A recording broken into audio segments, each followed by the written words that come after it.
Well, how about that for a statue? Soldier there with a rifle in his right hand. Let's head on down here. 1941. And the other side 1945, and a bit of script in between it, which I might be able to read some of it, but I'm sure that I won't actually be able to understand any of it. The only thing there, right in the middle, the red star, which you see at the bottom of the statue there, at the top, CCCP, and at the bottom that spells Poveda.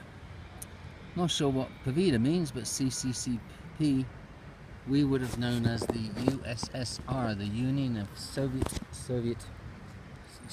Socialist Republics, of which there were 15.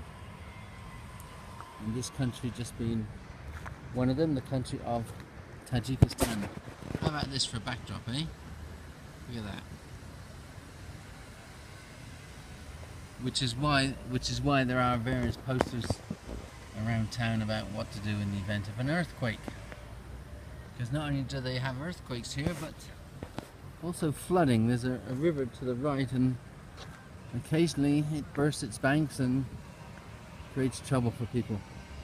We are actually, I should say, we are actually on the border of Afghanistan. Afghanistan is literally about a kilometer over, straight ahead of us. That's just, it's less than a mile. It's something like that. It's not far. But this part of Afghanistan is okay, fine. I mean, but more about that later. Actually, it's going to be taken. Going to be somewhere in a few days' time, and try and catch that video if you can. Some kids there on an amusement park, and Honey and I have just left the bazaar, which is right ahead of us, but we have to go back for something. Anyway, yes. Back to that statue. We see a few statues like that, and even in countries that maybe aren't too keen on Russia these days, it's not unusual to see statues like that. Even statues of Lenin still up. Some places they've moved the statue of Lenin to a less prominent place, or in some places they may have totally put the Lenin statue out of sight. But there is still some sort of affinity, it would seem, to what was. I have to admit. Anyway, later.